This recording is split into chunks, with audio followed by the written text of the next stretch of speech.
Wait a minute. Before I sing, what type bottles are those? Diet Frosty root beer.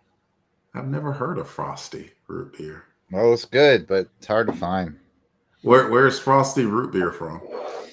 Well, if you force me to guess, I would say, I don't know. Hang on. We have my glasses. I'm curious. Made in Michigan. I was going to guess Wisconsin, but it's Michigan. Oh, nice. Go for it. New Warriors. Come out to play. There we go. Hello to Eric Porter, by the way, who already sets the table for us. Says last Fabian issue, an amazing era of the New Warriors storytelling comes to an end. Just wanted to add to echo myself. I'm assuming Eric Porter did that as well. And Matt Passo says, hey guys, hello, Matt. Hello to anyone who might be logging on and saying hello. I'm not even looking at the script right now, but I know enough to say if you are watching this live, welcome, and please hit like. Please subscribe to the LONGBOX Crusade because we need algorithm boost. Our algorithm is like, it's just trying. It's trying, but it can always use a little bit of a boost. Like, it needs like 12,000 watches. You know what's had 12,000 views, Jared? My video of me being on The Price is Right. So my friend and Crusaders Club member, Patrick Devins, was like, well, I was at his place on Saturday, and like we were about to watch something like a fake game show, and I'm not going to remember what it's called, but like they're about to spin a wheel, and I was like, I've got experience spinning a wheel. He's like, what? You do? I was like, yeah, I was on The Price is Right. And he's like, you're on The Price is Right? And I was like, I thought I told you. I thought I told everyone at this point that I was on The Price is Right. And so like I brought up the video and I saw this at 12K views. And I'm like, what? 12,000 people have seen my goofy behind when the showcase showed up. Anyway, Bot Boy Versus says, hello, everyone. Hello, Bot Boy Versus. Welcome to Come Out to Play, a New Warriors podcast. I'm Delvin. That's Jarrod over there. And, I usually play the Night Thrasher. And Jarrod usually plays the Nova, who's just going to be more and more important as you're going to see in the last. Hold on, this is issue 53. 22 issues of New Warriors left. 22 more months of us meeting up and doing this. 22 more. Like, I thought about that. It's like, that means that I have been 53 consecutive second Tuesdays. I have been at my computer talking about some New Warriors. Even that ill-fated issue 50 where... Oh, my God. I don't like to think about it. Oh my God, that was awful. The Apollo 13 episode. Like everything went wrong. Everything went wrong. It's like, what are we gonna do? It's like, I got some popsicle sticks and some silly buddy, some tinfoil, and hello to Jason Lady as well. And Matt says he never knew I was on a game show. Matt, I was on a game show. The game show was The Price is Right. It was Carry the One 22 years ago at this point. And I remember like some months had passed and I went down to Auburn to watch a football game, and my buddy Mike Pate, who sometimes comes on, he's Wig Bisky. You just talked to him recently via X.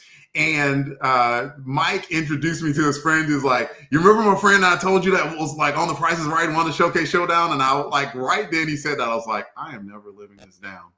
Not ever. This has nothing to do with New Warriors. I should probably listen, just to tell you guys how long ago this was. The first time I watched Delvin on the Showcase Showdown was on a VHS cassette. That's how I saw it. And thanks to another friend of the show and also Crusaders Club member, Rick Heineken. Rick transposed it onto YouTube.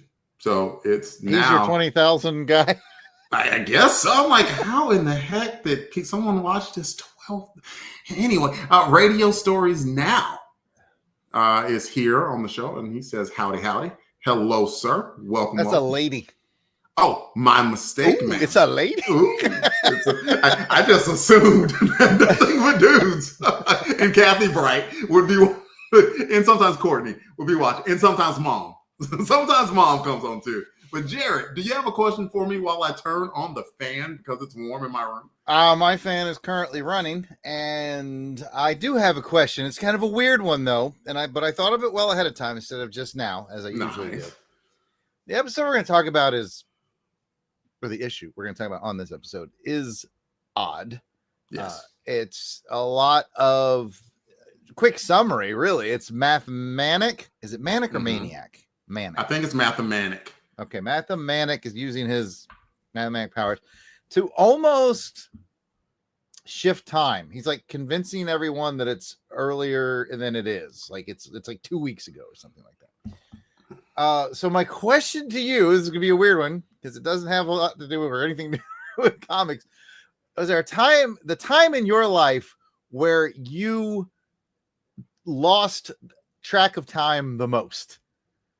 Like, were you ever in a coma? That would be a big one, or something like that. And people in the chat, we'd love to hear your stories as well. But if you've got one immediately ready, go ahead. If not, I've got one to buy you time. I do. Thankfully, man, thank God, I've never been in a coma or anything like that. I've never even lost consciousness. I've called it a brownout before, like where I ran myself, like doing some doing some. I had just started on a basketball team, my first base basketball team that I was on, and we were running like some 3-man weave. You ever seen a 3-man weave drill in basketball? Yes, I do know what you're talking about. Yes. And we were like full sprinting, and I went up and down the court a few times, and then they were like, LT, you okay? And I'm like, yeah, I'm all right. I just need to sit down for a second. And then like everything like it closed in about, I heard stuff in the background, but it sounded like I was like in a tunnel. But that's not the answer to my question. The answer to my question where I felt like time kind of stood still was my last assignment on Air Force when I was on Ascension Island. Like that, like time felt like it stood still there because like, to use a 9 Inch Nails song, every day was kind of exactly the same in a sense. Like nearly every day it was like warm weather, relatively cool nights. I'm wearing t-shirts and shorts basically every day. Like I am hanging out with nearly the same people over and over again. A lot of those days felt like I was kind of in a time capsule. So like that's my answer. Hello to Auburn Elvis and to Linkovich and to Heinz Cook as well. Did I miss anything? Only Jason Lady, who says, I have fond memories of watching The Price is Right at my grandparents' house. Loved it when they spun the big wheel. I like spinning the big wheel. And they give you a briefing before you spin the big wheel. And he looked at me, he's telling people, it's like, yeah, the wheel's kind of heavy. And he looked at me, it was like, oh, I don't have to worry about you. Like, yeah, you can spin it pretty good. I'm like, yes, that's right. I can spin it pretty good. And then you made this noise. You went, They didn't catch it on the mic, though. What about you? What was your time stood still moment? Similarly, it's got to be deployment to Iraq, and for the same reason. It's the same thing every day, same routine, every day. And I was there through like all the holidays too. So that was like I had to do a lot of coordinating with some defense agencies back in the United States on the telephone. And I'd be like, okay, so we need this, and this, and I need this tomorrow. And my rep on the other end would be like, you realize tomorrow's Christmas. And I'm like, no, I didn't realize that. Also, the war continues.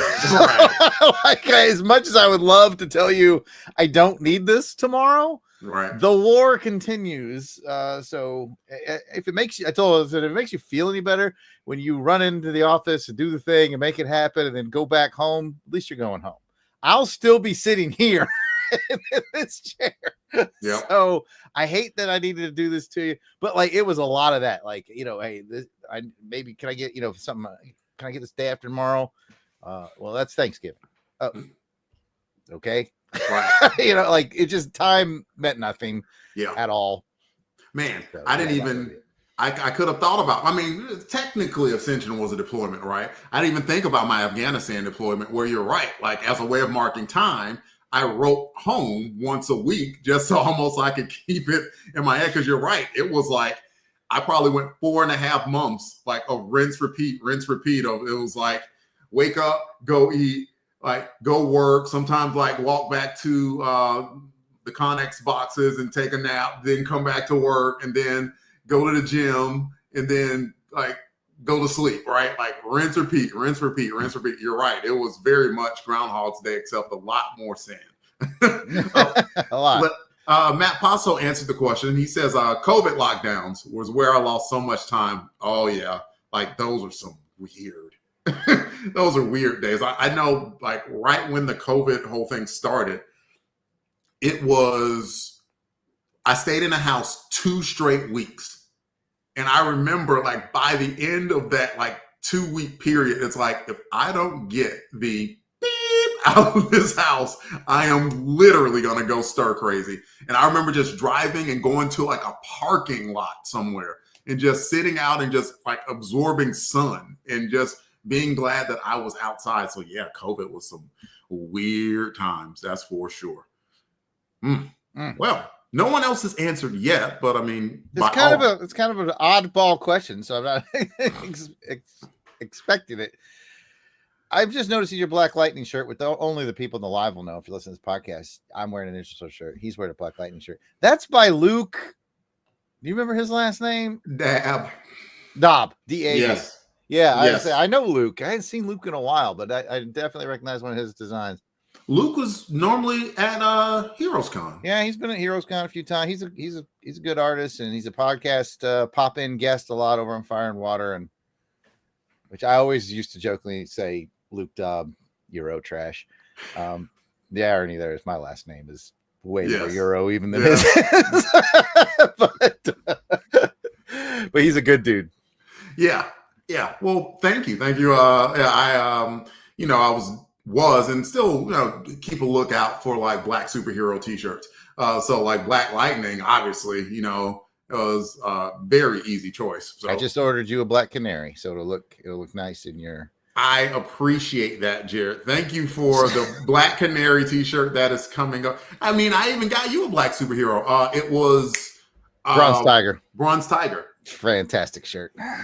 I gotta look for that. I have too many t-shirts. I'm the same. As soon as you said, I was like, "Where is that shirt?" I haven't worn that shirt forever, and I have like the 9 shirts I wear all the time, like this one, and then the others just get lost. And I have 2 t-shirt drawers. Like one is like, okay, I'm gonna wear this out like in public, hang with friends and stuff. The other ones are like gym shirts, and like I have so many good t-shirts now. I don't want to put them in my gym shirt. Okay, I have. All right, so our diminishing secrets. I have 3. All right, 1 is for wearing out and about. 1 is for fitness. I have the fitness drawer, and then I have 1 that's for just wearing around the house, like the big baggy, like the ones I wear around your house when I'm there. Yeah. See, I usually like when I'm ready to discard, I'll put them out and I'll let Miranda choose whether or not she wants to wear any and have them for like her wear around the house. So like, anyway, like what's a giant sized man thing? What the hell? There's so many ways that can come out to play. It's a chronicling of the 1990 series Giant Size Man, The New Warriors. The first volume of New did that just to make you laugh. I almost got me to spit out my drink. The first volume of New Warriors ran 75 issues. We will cover all of this first volume as I rediscover my love for this series, help others find theirs, and share a love and joy with the listening audience. Grab your skateboards and bucket helmets. It is time to play. Today we are talking about New Warriors issue 53, and the cover credits go to Richard Pace and Bruce Patterson. Covers up, and Jarrod is going to talk about it. You're on mute, my friend. There we go. Yeah, I'm gonna describe it, and it's a cover, and it's New Warriors. Back to you, Delvin. All right, so Marvel Comics logo in the top left is the very 90s one, which I still kind of love. and it's in a teal blue. The triangle that the New Warriors title font is over is also in teal blue. The logo itself is in sort of a yellow, fades down to orange with a purpley highlight. Across the top, it says all they want to do is change the world. And I'm not sure if that's a New Warriors reference or a Cyanex reference, but because Cyanex is front and center on the cover. In fact, the other blurb says Cyanex strikes again and again and again. And it's got all the members of Cyanex sort of going left to right. There's Crystar, the Crystal Warrior. There's Impulse from the DC universe, and Psylocke. Correct. She's clinging to Cloak. Yes. And just down from them is Turbo. I think that's Turbo. And I'm not good at this. All right. Not that Turbo? No. Oh. but yes. All right. First of all, but I do want to say it's on a cool red background with black splatter. It's got a real neat effect. But all right. I can't even remember these guys' names. You just hit them for me before I make bad guesses again. Okay. Let's see. The crystal looking guy, that's Coronary. Coronary. I think the guy with the glasses, Mathemanic. The lady is Pretty Persuasions. Below Coronary is Impulse. And Asylum is the cloak-like character. And so they take up sort of the top left, and then going down to the bottom right, you have the New Warriors, which has Name Marita. She's going by Chimera now, I think, and Rage, and Justice, and Speedball, and Night Thrasher. Yeah, right in the bottom right corner, don't forget me. I'm being grabbed by the blackness of the guy whose name you just said. Asylum. Let's try the episode over again. Well, Kathy, who just came in, asked us to start over because she just got here. I need to, clearly. I just read Welcome to Come Out to Play, a New Warriors podcast. Come out to God dang, I suck at this. All right, so that's about it. Okay. It's busy. It is busy. It's got everybody on it. It's got good energy. Anyway, what do you think? Do you think anything else? I like it. I mean, it features everybody who's on here. I think my favorite part, I mean, artistically it's good, but my favorite bit of cleverness is Psionic strikes again and again and again and again, which, good hint as to what's happening in the book. Yeah, it is. It's a good cover. I could look, and because when I come up with a script, I always look at Mike's Amazing World, right? And then I could skip forward and see how long Richard Pace is going to be on the book. I don't think he's going to be on much longer. If I had to guess, my 3 more issues is my guess. I don't know for certain, so don't hold me to that. But I know he's not going to be on long. While I certainly have softened from my stance of what I thought of his art. As a teenager, I'm just never I'm just not a huge fan of his stylistic choices. For instance, Rage in the steroid neck, not exactly a fan of that. I understand, he was mutated, and they even mentioned in the book that he has a body of a ridiculously grown 24-year-old man. Still, if you think of I don't know, Takeo Spikes, for instance, when he was 24 years old. I stood behind that dude when I was at Auburn. I remember thinking, I could be his size if I were about an inch and a half taller, and I lifted weights for the rest of my life. But he didn't look steroidy guy. And just in case Takeo Spikes said, watches this show for whatever reason, I just wanted to caveat that. So if he ever saw me, that he would not literally eat me. War Eagle, Takeo. War Eagle. Absolutely. Just not a huge fan of some of his stylistic choices, but it's not a bad cover overall. No, he's got a unique energy, and he's doing his own thing. And as we'll see throughout the book, and as I'm learning from reading these, sometimes and I've got examples to show you today. Sometimes it's incredibly cool and creative, and sometimes his incredibly cool and creative choices don't work. And but I will never fault a guy for putting himself out there and doing his thing. Yeah. My ultimate wrap, put a bow on it for Richard Pace is I like his braveness. Yeah. He's a brave penciler, and I like that. I think that was very well said. And I like that. I like that description a lot. By all means, we already got a couple of ratings that I'm going to read. So if you want to give a few more ratings, that's good. Let's see. Is there anything else? Jason Lady says, Pace was good at jamming a lot of characters in one image and doing things with perspective in the meantime. And this is a good example. Like, for instance, how he made sure to include Night Thrasher in there being like sort of engulfed in the darkness as well. And I think that's a good creative choice, you know, and to me, that shows that he cared about the cover. You get what I'm saying? Like, yep. Where like he didn't have to put Thrash there at all, but I think he cared enough about the characters enough to do that. And that's definitely a compliment to him. Auburn Elvis as the red and the black background looks like a Midnight's Fire. And let's see. And then Matt Passo adds, you know, he kind of agreed with me and says, Rage's mountain neck with a billion tendons is distracting. So, you know, there's that. Let's see. We got a couple of more. One more. Matt Passo also adds that it has a Sam Keith-ish feel to it. I see where he's going with that. Yeah. And Kathy says, I particularly like the caped guy with the blue-haired character. They look cool. The cape-haired guy is Asylum. The blue-haired gal is named Pretty Persuasion's Kathy. Before we rate the cover, Matt Passo says, I'm not sold on this cover. I give it maybe a 6. And Jason Lady says, a 6 for this cover. This cover is kind of messy. The off-model Rage bugs me too. And Auburn Elvis says, I give this cover a 6.5, which I'm bumping up to a 7 because Thrash is getting strangled. The Thrash dislike continues, and at least he's consistent about that. And as the longtime followers know, we rate things here on a scale of 1 to 10 nightsticks to describe what we think about stuff on the book. I'll go first.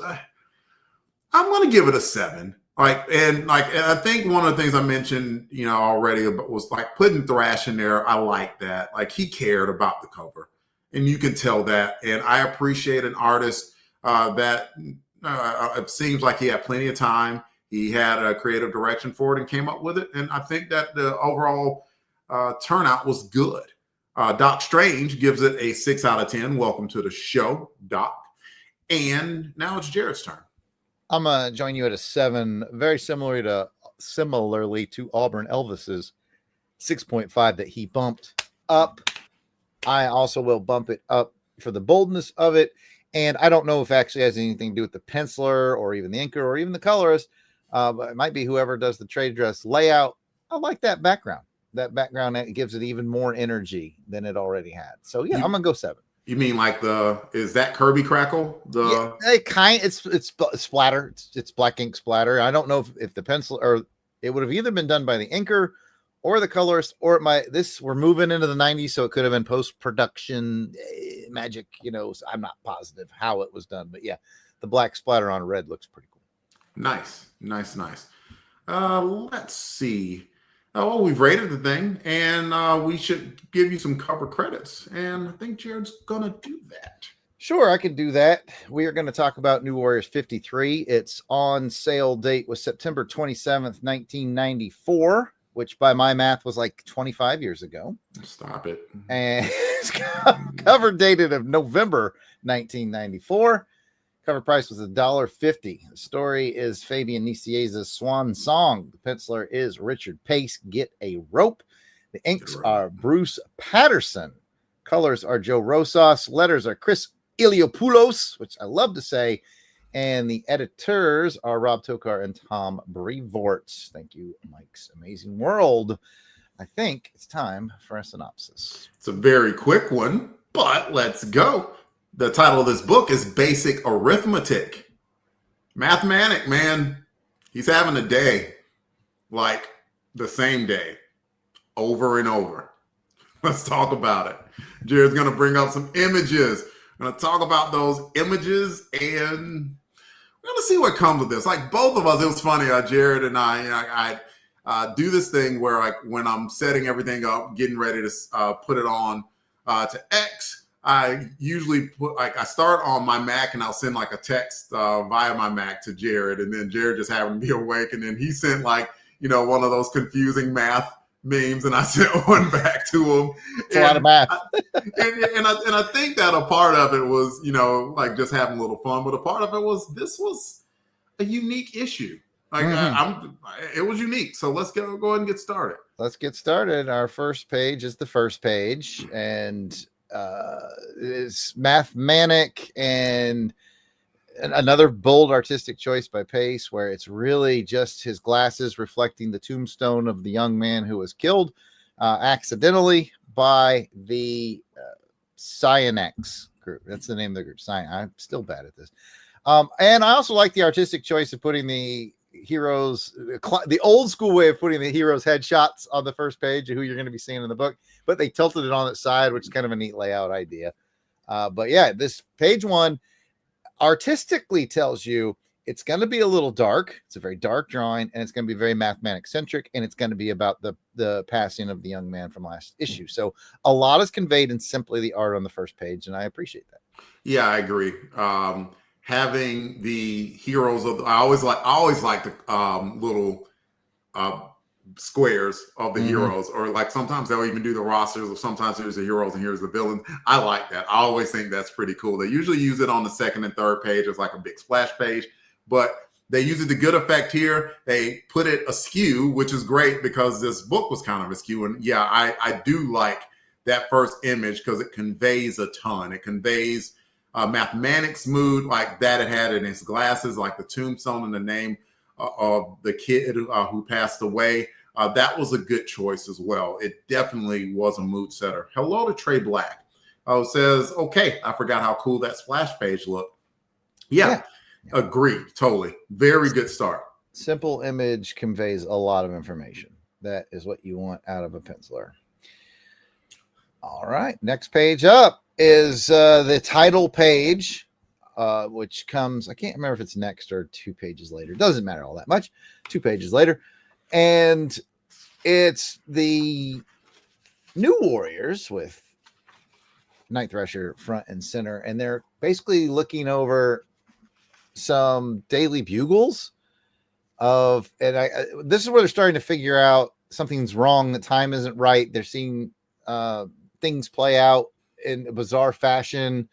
And it's the main page. It shows you the credits of everybody who's in it. It's a pretty good drawing of the team. And I liked the Daily Bugles and how they slipped and DeFalco fired again. Yes. They're little inside Marvel jokes for everybody. But yeah, so anyway, but more of another page that sets up what's coming. Yep, you mentioned that, and so did Auburn Elvis. And then Jason Lady says Thrash has steroid neck there too. Yeah, I agree. Like Thrash absolutely would be strong. You'd have to be strong to wear that armor, even if the armor, I'm sure there's some way that he has to defray the weight of the armor itself. But yes, like while Night Thrash would be an incredibly strong human being, because if you remember, like years ago now at this point, they said something about Cord was testing him, and he said something like iron crosses for 20 minutes don't impress me anymore. And it's like, could you do an iron cross for like 20 seconds? My sack. Right. What'd you say? Oh my goodness, I couldn't imagine doing an iron cross at all. So like to be able to hold one for 20 minutes, he'd have to be like peak human condition. But like the veins in the neck would mean that old boy was probably using some gear, which is the weightlifting parlance of saying steroids. So like, yeah, I wasn't a fan of that, but I was a fan of the story was set like a couple of pages. Like you had Mathemanic basically saying, kind of coming to grips with the guy dying, and then not coming to grips was like, can I fix this? Yeah. How about it's still August 27th and that he's still alive? What if I just start convincing people about that? And, the story is set. The game is afoot, as it were. Using math somehow. I looked up his powers. Like, you know what? Why the heck not if I still have it up? From the Marvel database, it says, give me a second. While you're doing that, going back to the last page we looked at, Kathy asked, would this qualify as a rakish angle? Sure. Why not? Oh, like when I saw it was spelled Rakesh, I was like, Rakesh? Was that like the person who's like, I was thinking like, possibly an gentleman from Indian stuff. Anyway, so they mentioned it before, but Marvel database from the 616 says that his power is arithmetic telepathy, which they said it before, but if it helps anyone Mathemanic is a genius mathematician who now has psionic powers. Although even Gene Tech could not chart the full extent of his abilities, Mathemanic could affect physical and mental realities by altering numerical values. Among the effects he demonstrated were spacing out, overwhelming the conscious mind by experiencing astronomical distance, levitation, Holmes, applied physical force or pressure, hypergravity, isn't that the same thing? Paralysis, manipulating neural responses and reaction time to slow reflexes to a crawl, accelerated aging, and perceptual illusions, such as the citywide delusion that no time had passed since a boy's death. So, yeah, like they tried to explain it to me. Similar to Scarlet Witch in a way. Yes. Is that what you're about to say? Yes, it was. Oh, okay. Like to me, it's like a nerdy hex bolt, except like Scarlet Witch is much, much, much, much, much more powerful. To where Scarlet Witch literally can change the world, and has. Mathemanic could affect quite a few people for a little bit of time, but probably cannot maintain it. Even though I'm sure if someone wanted to work with that they could enhance it, but after New Warriors, he had a few appearances, but not too many. So, all right. Moving on our page watch, we have Mathemanic. Actually, this is the reaction of the Psionex people to what's going on with Mathemanic. They're basically freaking out. Not sure what to do with them. I mean, they've already had a bad week in that the Psionex accidentally killed a kid, but now it's like, did we have that week? I feel like we had that week, but now we're not. And they're like, Mathemanics up to shenanigans. And one of the reasons I picked it was just so we could touch base with what's going on at Psionex headquarters.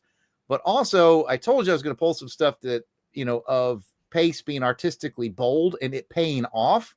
I love this page. I love the computer printout paper that carries across the whole page while panels are placed around it, and the intensity that he gives to the guy who runs it. I'm not going to remember his name. Can't remember the name of the character. I don't remember his name. In the final panel, Walter Rosen. In the final panel has very intense. And then the thing I liked best that Pace did that not a lot of pencilers do, including myself, is you'll notice that his eye is magnified by his glasses. It's a little too big, but it's because it's supposed to be. And I thought that's a really neat detail that he did. So I always appreciate your artistic perspectives. These are things that me as a layperson wouldn't pick up. It made me smile seeing like this type of computer printer paper. Yes. Some Xerox paper going on there, baby. So like there was that. And as far as the storyline goes, people had started to be affected. Like they had about like 7 or 8 people. One of them had like a magnificent mustache. Like that thing was just baller, trust me. And even like some of the superheroes, like Firestar. Firestar was affected because she was like, no, it's August 27th. And Justin was like, no, baby, it's not. It's like September 12th. So, there is that. The chat is a few people are talking about like what they think how powerful Mathemanic is. Jason Lady feels that like he was just too powerful, so no one wanted to do anything with him. And other people kind of like go along the same lines that I was, about just saying that, kind of like a Wish.com version of Scarlet Witch. So, yeah.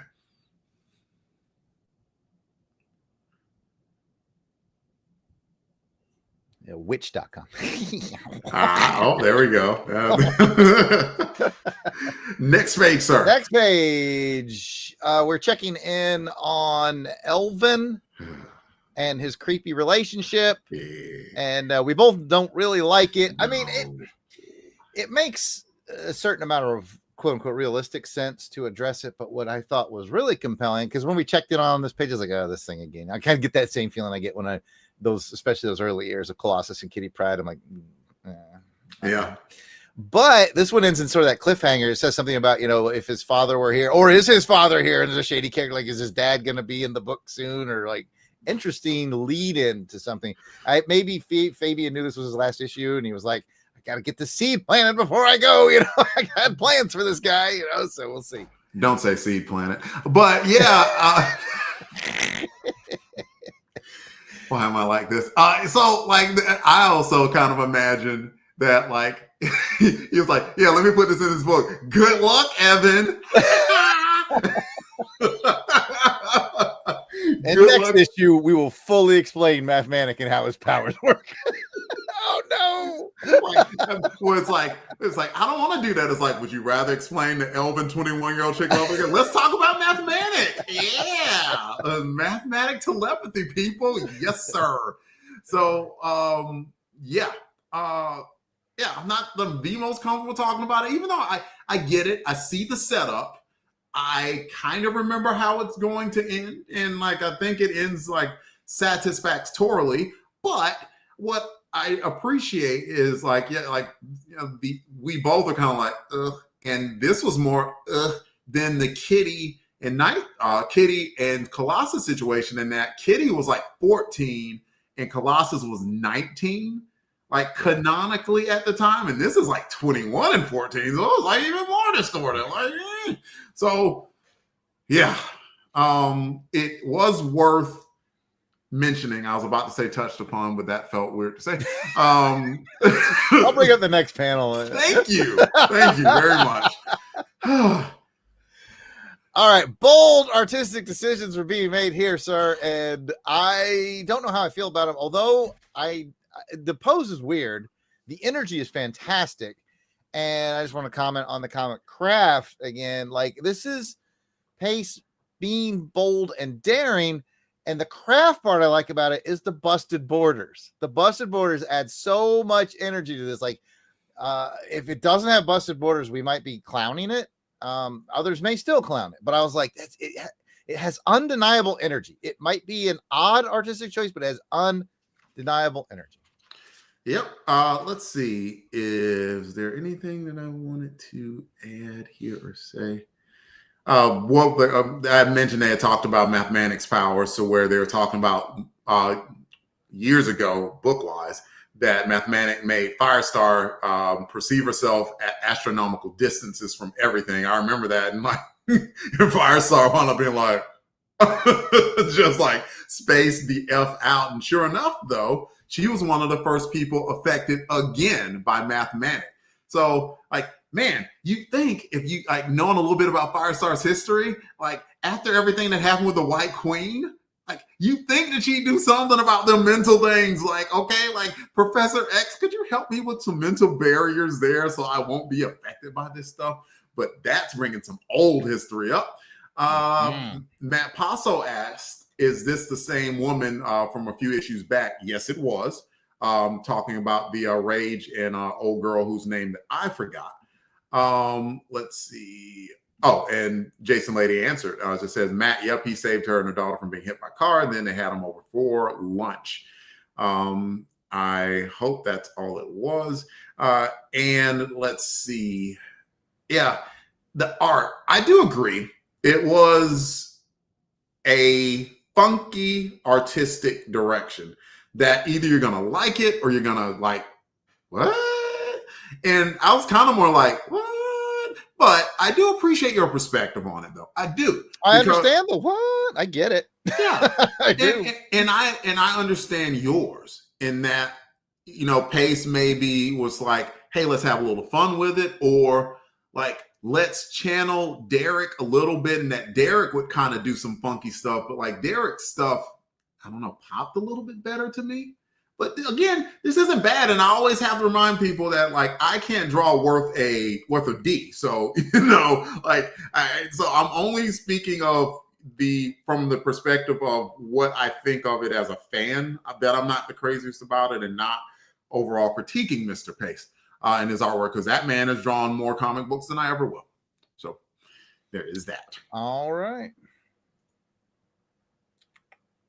Let's see. This 7. I think this is the double splash page. It is sort of similar, has very similar energy. And it's a very stretched out, foreshortened with the fist in our face, tapering all the way back down to the foot of his right leg, stretched throughout the panel with the swooping effect of Asylum. So again, very similar to the last one, although I feel like this one has still bold but less challenging artistic choice to it. And I believe story-wise, we've been talking a lot about the art, I believe story-wise, this is sort of them reliving the fight as the days keep reoccurring, because Mathemanic is basically hitting reset a lot.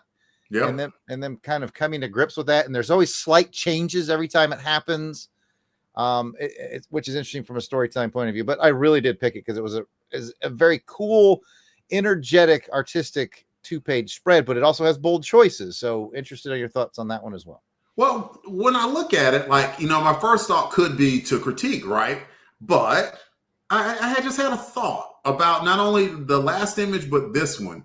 Like, none of this was really happening, if you get what I'm saying. Yeah, like, yeah. You had the Warriors, they were out there sort of orchestrating a fight against themselves in a sense.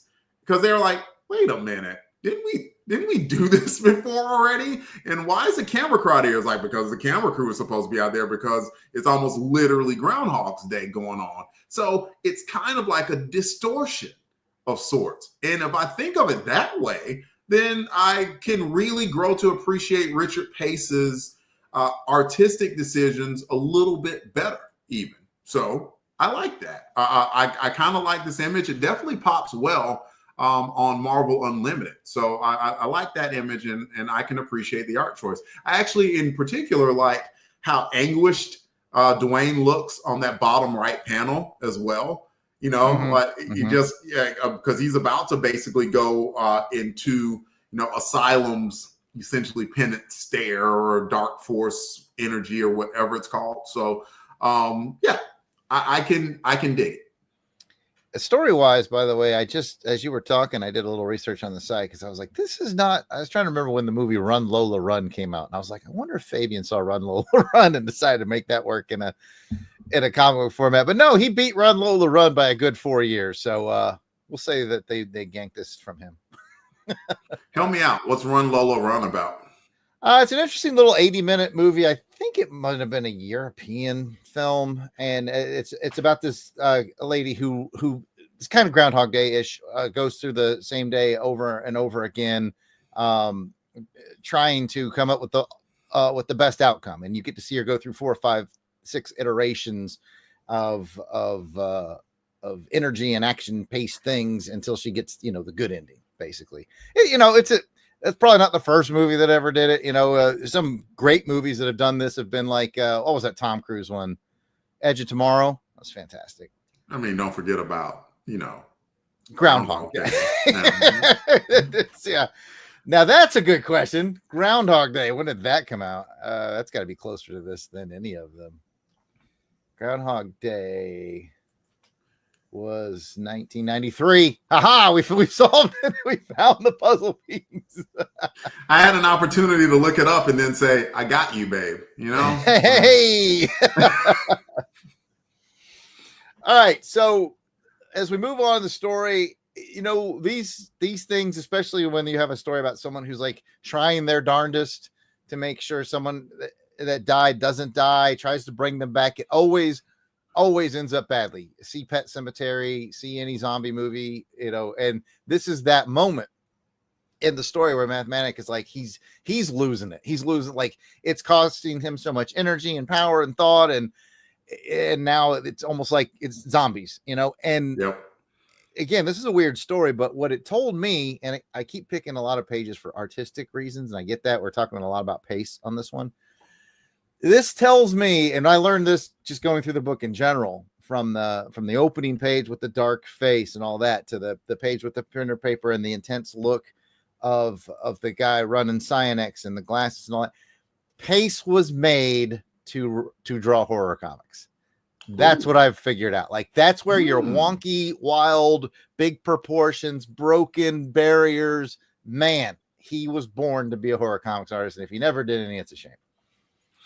And I don't know. I've looked it up before, and I don't remember whether or not he's done horror genre or not, but I do get what you're saying.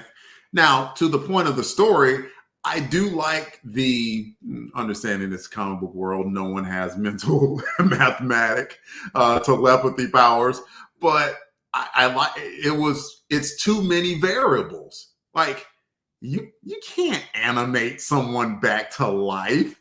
Like, do you know how many things that would affect? Or even like the number of people's like, well, how about us? We died. Like, like some of us died senselessly. Can you animate us back to life too? And even Mathemanic would finally snap to a sense. Like, I can't do all of that. I cannot be all of that for everyone. And you're right. The only thing that he could have done, is like snap his fingers and say, no more dead people, right? And then it would have been a world full of freaking zombies. So, right. Like, so that would have been something terrible. But I agree with that. And I like that it did get to that point of concluding the way it did. Yep. And I liked the ending where the New Warriors were basically there with Mathemanic, and he, especially the way he's drawn again by Pace in the story, like he's almost ashamed of what he's done. He knew it. He tried his best, and that's it was Chimera's moment.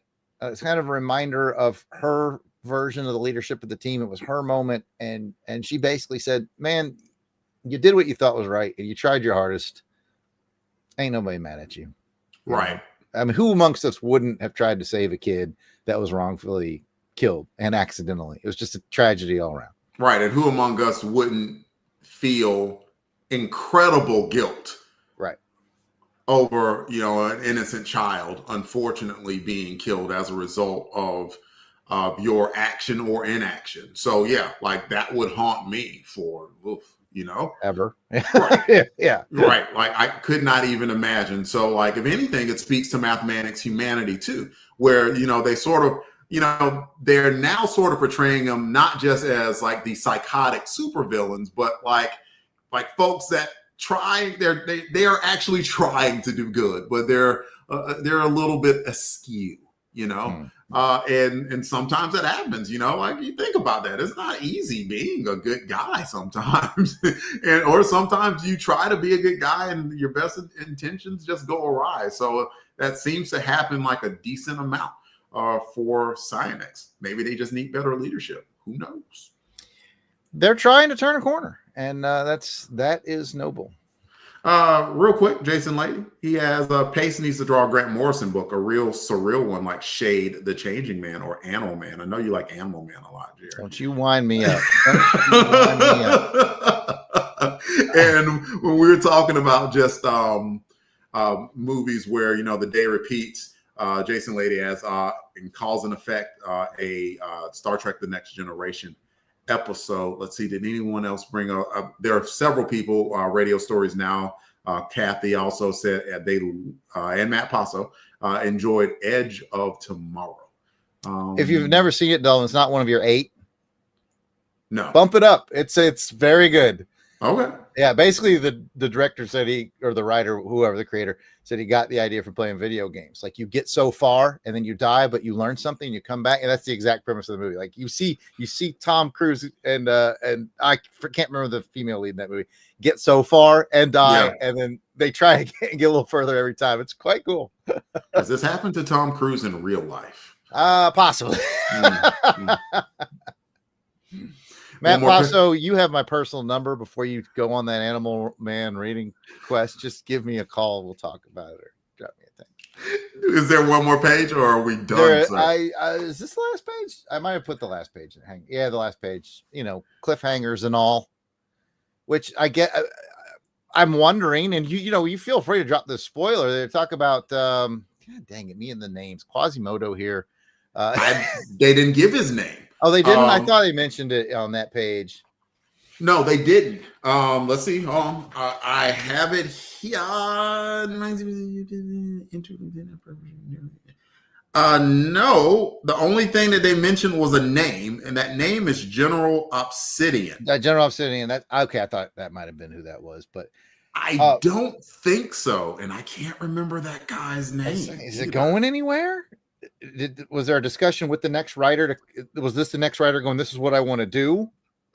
That's this going to die? Thought. Okay, so this is going somewhere. Okay, it's going somewhere. Okay. It's going somewhere. I thought it was going to be like Peter and MJ's baby, man. Just I still can't believe somebody hasn't used that. Man, oh my goodness. Like at that point though, like Spidey had gone so left. Like it was like it just went sideways, and they were like they got an editorial direction on there. It's like, okay, she is pregnant, so let's let her have that baby and never speak of it again. Like Norman Osborn and his goons literally kidnapped the baby, and we have the baby. Never seen that baby again. Not ever. I can't believe it's been X amount. We won't say X amount. Honestly, I think it's been 26 years since that happened.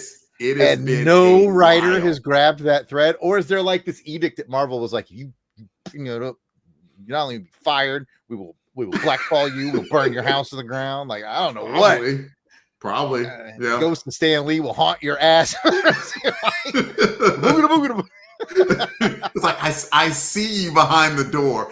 But in this case, the answer to your question is no. This storyline is going to start next issue. It's going to be Evan Skolnick's debut on the book. And since this is the last page, like I didn't ask you about this, but it's worth, if you wanted to give 30 seconds to a minute. This is Fabian's last book. I don't know if you don't have access to the letters page, do you? I do on not. Marvel Unlimited. I read it again, and man, it was somber to where he was kind of like, I still love the characters very much, but I kind of lost my love for writing the book, and I just had a kid. And I want to do more things with my life besides just write comic books. So I'll see you on the X books, and I'm handing the book off to someone I like, and hopefully my book had meaning, and kind of drops the deuces. And it's like they gave him if it's 3 panels or columns worth, he got about a column and a half worth to say his piece. So and with this, minus this page, I even thought this ending was just a little bit somber too. And maybe it just directly reflected what Fabian was going through at the time. I don't know. But if you have anything to say about this issue and Fabian in particular, or the run in particular, floor is yours. All right. Looking back, I've hinted at this, maybe outright said it. Right now, my feeling, frankly, is relief. I'm ready for him to go and get a fresh take.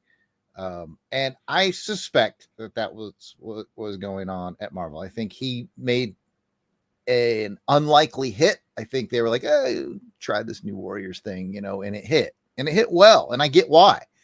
So give the man his flowers on that. I'm not going to berate a guy that took time out of his day to do our show. Yeah. He's talented and he's successful. So don't, when I say I feel relief, don't take it in the most negative way. I'm just ready to move on. My, X amount of 25 years away, or however long it's been, 30 year look back, is that he did this. He did build a very successful empire almost out of nothing. And I've hinted at this and mentioned it on previous episodes. I feel once he gets into his second half, I think he starts feeling his success. And stories become a lot more preachy. I think they have a lot more of his social opinions and things that he wants to crusade for in the book. And I think it ultimately hurts the book. That is my guess. And it always has been what's going on behind the scenes. I think the book started selling less, which is normal once you get past about 25. But I think that, coupled with him injecting a lot of social issues in it, I think the editorial staff at Marvel was like, hey, people like the lighter adventure stuff, and you're doing a lot of heavy. And I think he just reached a point where he was having tremendous success, not just here, but when you're having success on the X books, like you're a powerhouse at that point. Yeah. You So can't see my arms. you But can yeah. see, to me, it feels like he's starting to throw his weight around. Hey, I'm the expert. I'm very successful. I want my stories in here. And that kind of sounds like he wrote that in his goodbye letter. I hope this book had meaning and blah, blah, blah. That is what I suspect happened. But I'm not, again, I appreciate everything he's done. I'm not really beating him up. It might sound like I am, but I'm not. I don't think so. He built something big. He took time to do our show. God bless him for doing it. And he's contributed to Marvel something wonderful. And can't take that away from him. And read his letter. He's doing multiple books. He's just had a kid. You could imagine Marvel starting to lean on him. Hey, bring back the fun version of the New Warriors. I want to do my thing. Maybe I just let it go. Maybe I focus on the X books. Maybe I, just get that with the new baby. I know that feeling. Get that stressor out of my life for now. That's what it sounds like to me. All that is guesswork. I cannot back that with paper. Yeah. And, I was only asking for your opinion. And I can agree with that. Like, at least in the sense that, like, if you talk to people in general, and if they read New Warriors, and you ask them, like, hey, like, what do you think about New Warriors? A lot of people, and heck, even people in the comments of, at this point, we've done this 53 times. How many months is that? 4 years and 5 months. And, like, so we've been doing this for a while. And you get some people, and they'll basically say something to the effect of, the first 25 were, like, goated, were like what I think of when I think of New Warriors. And I understand that. In the sense that it was absolutely lightning in a bottle. He took retread characters, and he mentioned something about that in his write-up. I'll probably take a picture of it and send it to you because, I think you would at least like to read it as sure. A fitting ending to Fabian's run. But he took hand-me-downs, and he said as much of where, a lot of times, the villains that he were taking on at first were basically villains that they were like, yeah, you can't have anybody like Red Skull, but we'll give you. They shortchanged him on villains for sure. right. We'll give you Terrax. Yeah, take Terrax. Nobody's using Terrax. And stuff like that. And sure enough, between that and he took a character that he had a hand in designing, which was Night Thrasher. And the first 25 issues or so, the team was growing and getting to know each other. And there was a few social issues as well, but the story was mainly about Night Thrasher and why he had those chunks of his memory missing. And then, it was where do you go from there? And maybe you're right. I can't speak to whether or not he decided to lean too heavy into social issues and then people jumped off board.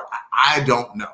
But I will say, and he even mentioned it too, he was absolutely blessed with Mark Bagley and then Derek Robertson. Mm-hmm. Come on. You go from basically an A+ artist to an A artist, if not an A+ artist. So you get two amazing artists that are able to tell your stories, and it was able to launch him to the point that he was able to take over the X-Men, right? So that is everybody who initially started on this book went on to bigger and better things. And if anything, that can be Fabian Nicieza's legacy. Fabian went on to bigger and better things. Mark Bagley went on to bigger and better things. Derek Robertson went on to bigger and better things afterwards. And it was because they all cut their teeth on this humble book here, the New Warriors that we've read so far. It's like the Outsiders. And I'm talking about the movie, not the comic book. I know you only saw 8 movies, Delvin, but the Outsiders, I don't know if you're familiar with the cast, but every cast member of the Outsiders went on to have a huge career. It's just that weird touchstone event. And this was undeniably, if you look back into what I would call 90s Marvel and what some of the biggest changes were, Venom, which might technically be 1989, late 89, early 90. I think of Venom and the New Warriors. Those are the biggest things I think that came out of 90s Marvel. And you remember that they tried a lot, and I give them credit for that. Like, and the New Warriors was kind of a part of that new wave. Yeah, like Sleepwalker and Thunderstrike. Yeah, like they tried a lot of things, and they are all very 90s to me as well, but very successful, escaped the 90s, the gravity pull of the 90s would definitely be this. So again, I may have been a little hard on him. You said I wasn't too hard, which I appreciate. But he made something that endured, and that is incredible. Absolutely. Dark Hawk. Yes. How do we forget about Dark Hawk? Oh my goodness. Jason Lady says, I wonder if Fabian was burned out. The early 90s wrung him out like a towel. He was writing like 4 books at once at least. Yep. Yeah. And because he mentioned that all the crossovers from the X universe. I mean, it had to be stressful.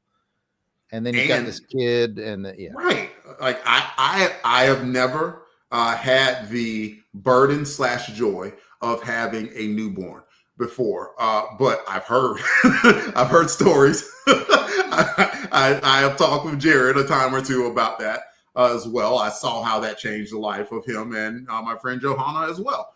So like it definitely does something to you, and maybe his life perspective did change to where like the New Warriors were his baby, and now he had a literal actual baby to worry and care about. I give him credit for having his priorities change, you know.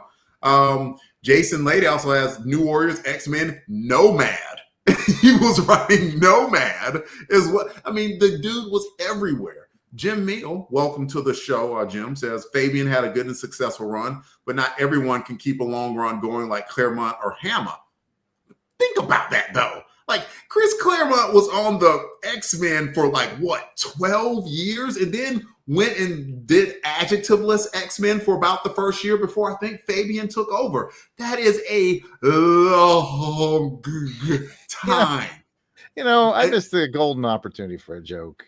At the beginning of the show, when have you ever lost time? Every Claremont book I've ever read. Don't you start like you're gonna get Claremont. He's gonna mind fight you again. Again being the key word. But you know, you're right. Like these creators, some of them are endless, and you know, maybe Fabian needed to do what Larry did. You know, Larry's method was. He's often said he just makes up as he goes. He's like, every issue I sit down, I just start writing, and I just wherever the story takes me. That's where it goes. But you know, Hama also like it's not like Fabian can say, I have lived the life of a new warrior. Like Hama's a veteran.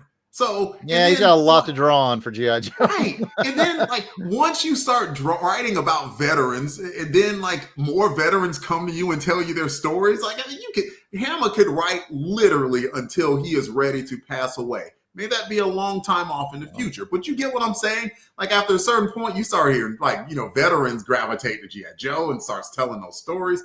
Matt Passo wants to let us know, just like Chris Claremont, Fabian, he says, is still doing it. He's still writing some interesting comics.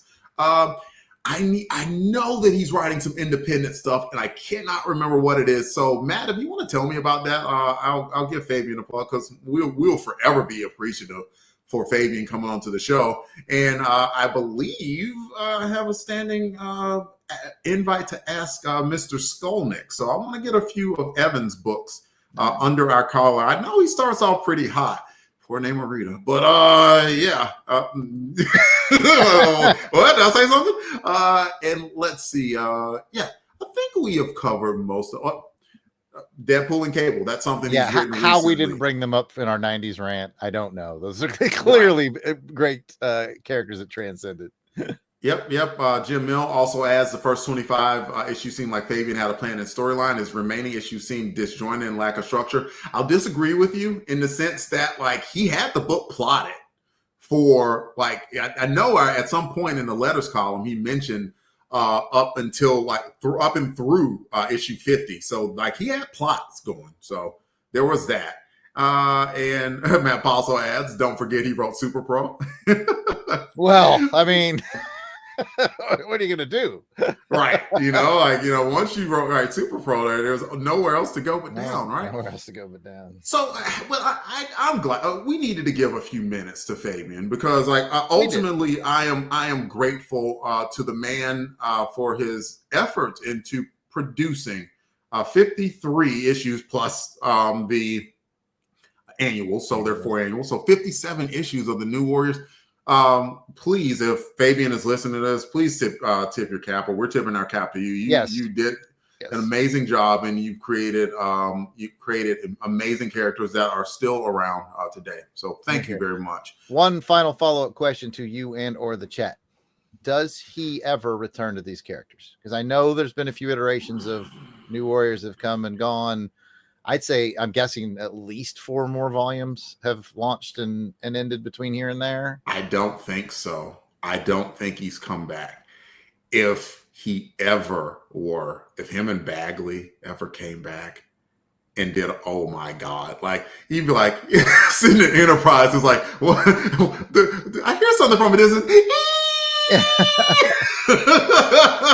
I just feel like if I was in charge of Marvel, I would be very interested in doing an animated series that really follows like that first 25 that everybody loves, and just let him be the producer on it, you know. And I think I would totally watch it, you know. I think it would be good for Marvel. You know, people are craving. I mean, it's no secret that back issues are selling better than new issues now. People like the old stuff, and you know, why not give it to them and bring a new generation to these New Warriors? Like if they did a cartoon show, imagine all the young kids that would watch it and go, "This is really cool." You know, I think it would be a good shot in the arm. Yeah. And you talk about, you know, a diverse cast of characters too. You know, from you having a handy capable person in Silhouette, you know, you having minorities in the book, you having strong female leads, and like, I mean, it writes, it's already written itself. I was told all those things weren't invented until the last 10, 15 years or so, but the history of Marvel will debate that. We won't get deep into that, but you're right. I mean, look at G.I. Joe. There's a lot of places you can look and find incredible stories that already have the things that people are looking for in modern stuff. Why not use it? So let's go ahead and move on to Warrior and Worrier. Yeah, someone's got to pay attention to the script. It's not going to be me. I got you, bud. All right. What do you think, man? Who do you just do them both? Who's your Warrior? Who's your Worrier? I'll find the banner. People in the chat sound off. Let's go. Warrior, I'll say Namorita. Chimera, excuse me. Yeah, she did a great wrap up there. I appreciated her warmness. Yes. And she's made mistakes too, right? Like big ones. and so like and so for her to show forgiveness to someone whom they fought before, show just something that I like in my heroes, a little bit of empathy, a little bit of kindness. And they didn't come into Gene Tech, you know, barrels blazing, as it were. They came in and they found, you know, Mathemanic, you know, literally just sitting there, that he wasn't trying to fight or anything. And they just talked to him. It was like, yeah, man, I'm glad that you came to the right conclusion to let it go. And like, we've all made mistakes. If I had to worry about anybody, I'd say Mathemanic / Cyanex, because like as a team, they've tried to do the right thing, but they have kind of just not been good at it, right? Yeah. That's definitely, and you're in agreement, Warrior. But yeah, it's hard to see. It's hard to know, because we've seen this happen in real life when people try to turn their lives around, you know, and do the right thing and just immediately get smacked down. And you're like, if anyone needed a break at this moment, it would be them. Yeah. And they're like, we're cleaning up the streets. Oh, we accidentally killed a kid, you know? Yeah. You're like, man, they needed a W badly, and they got a hard L. Well, this is not the last time we see Cyanex. Cyanex is going to appear in the Warriors a few more times. So let's hope that there is a redemption arc for them coming. You know? Did you have a Warrior? Did you mention same as yours? No, my favorite moment was how she handled that. Like you said, they could have gone in with the fisticuffs and the, you know, she was very Storm from the X-Men. You know, as opposed to, you know, Wolverine would have just killed the dude, you know, the problem solved, or you know, or Scott probably would have had a stern lecture for him. But I really liked her approach. It's like, man, you guys just tried so hard to do the right thing, and it didn't work. And I appreciate your efforts. Yep, for sure. Let's rate it. 53, episode 53, issue 53 of the New Warriors, Fabian Nisiesa's Swan Song. I'm at a 7 on it. Actually, let's go 8. I was thinking 8. Yeah, I was going to bump it to an 8. It was a unique story. It was a somber story, but it had a good ending, and it was somber for a reason. It was set up well to where last issue, like Cynex came out guns blazing. We're going to try and clean up the streets. Oh no, it did not work out. And we got to see the consequences of their actions. And they actually behaved, for the most part, the team behaved responsibly, with the exception of Impulse. I understand Impulse, like, I didn't mean to do it. I was like, yeah, but you did it. And of course, we had a character, Justice, who's like, yeah, I know you didn't mean to do it, but I've been there. But you still need to do the responsible thing. So, yeah, consistency with the characters, a somber ending to the run, but as we've already talked about, quite a rich tapestry of which Fabian Nicieza has laid out for us. And you agree? I do. I was going to give it an 8, which I didn't expect going into it because we're very much in Claremontian mind fight territory here with what was going on in the story. But I thought it was handled well. And Richard Pace gave us an awful lot to talk about, whether you love him or not. So, yeah, I like it in an 8. I'm about to close things out, but I will read any ratings that anyone has to offer, to include Matt Passos, who says, I'll give this issue a 7, but for his whole run, I'll give that a 10. One of the teams I always want more of for a reason, and that is Fabian's Blueprint. Man, what I'll never forget is when I was in college, what I would do when I got my books, I'd read them in order of the book that I was most excited to read. And New Warriors was always on top. Like, I remember seeing that Derek Robinson cover where Nova and Namorita were kissing, and I'm like, oh man, this is gonna be great. So I just like things like that. Yeah, it brought me back through some pretty good times of reading these books, and so I mean that's why I'm doing this for my nostalgia trip, and then allowing Jarrod an opportunity, because Jarrod immediately was like, well, I'm doing the show with you. Did not give me a choice. And so it was like, okay, cool, let's do this together, and let's learn a little bit about these characters that I had a love and appreciation for. So when I read that boilerplate at the start, it actually has some meaning. And Jason Ladies gives the book a 7 as well. Good use of the Cynex. I like how you put the in there. It's kind of like old people talking about the hip hop. I still like to say the Batman. So. There you go. And some people do call him the Batman as well. So anyway, Longbox Crusade, y'all. Oh wait, I gotta do the closing. That's the show. Come back and join us for next issue, where we discuss New Warriors issue 54, where we say hello to writer Evan Skolnick and the Soldiers of Misfortune, and hello again to Cardinal and the Air Force. If you'd like to hear more from us, Longbox Crusade, we're in a lot of places, y'all. X, Twitter, Facebook, Instagram. You look for Longbox Crusade, we're there. We're available on all podcatchers. I don't believe Come Out to Play you can find separately from the Longbox Crusade feed, but if you search for Come Out to Play, it probably come up separately, and you can bring up those episodes individually if you like. We particularly love for you to go and check that out on YouTube. Subscribe, and just like this, we have a live stream, and we will have recorded content as well. Any likes or comments that you want to put on there, we would greatly appreciate it. Again, that algorithm boost is something that we're looking for. We have a Crusaders Club as well. $1 a month will get you access to our Crusaders Club, and we have a lot of cool things going on there. Some live content there that doesn't necessarily make it to the public eye. And you get to vote on show content. You get to join us on a few episodes every now and again. That's happened to quite a few Crusaders Club members. We even have a phone number. You can leave us a voice message on this show or any other show that we do, 707-532-LBOX. And Jarrod, if you would like to, please tell us where you can be found on the internet. Why do you have that guilty look on your face? Pick up the phone. All right. There we go.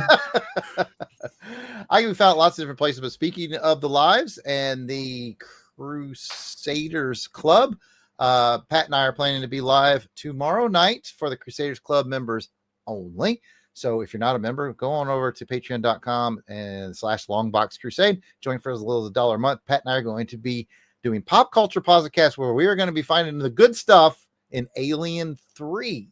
So join us for that conversation if you're a Crusaders Club member. If not, you got two choices. You either join for $1 or you pester one of the Crusaders Club members that you do know, because they have been authorized to send you the link. You don't have to pay for anything. It's like Crack Dealer, get the first one free. Get a link from another member and join us there. We'd love to see you in the chat and hear your thoughts on Alien 3 while we discuss it. Anyway, that is tomorrow night. Now, if you're listening to the podcast version of this, it was like 6 months ago. All right. So I am at Yard Sale Artist on X, Facebook, and Instagram. It's all at Yard Sale Artist. Yeah, you can pass it like, hey, where are you looking at? You suck. You suck. Last comment. Jason Lady says, I collected New Warriors in real time from issue 1 onward. I didn't even do that. So that's dope, Jason. Still one of my favorite runs. Was almost always on the top of my pile. I reread it every few years. A 10 run for sure. And Jason is an author himself. So as one author talking to another, that's a high praise, I believe. You can find me mostly on Threads, Delvin Ray, Instagram, Delvin Ray as well. You can watch me work out and stuff like that if you care to do that. And really, I guess that is it, ladies and gentlemen. Thank you so much. We had a great turnout tonight. And I just, once again, we're so appreciative of your support. We're appreciative of your comments that are normally always insightful, with the exception of Auburn Elvis. I am kidding, Auburn Elvis. We appreciate all of you so much. Like, you just honestly have no idea how grateful we truly are for all of you. So just thank you for that. And see you next time. Remember, be a hero to someone, even if it's just to yourself. And until next month, New Warriors, come out to play. Yeah. Have a good night, everybody. Thanks for being here.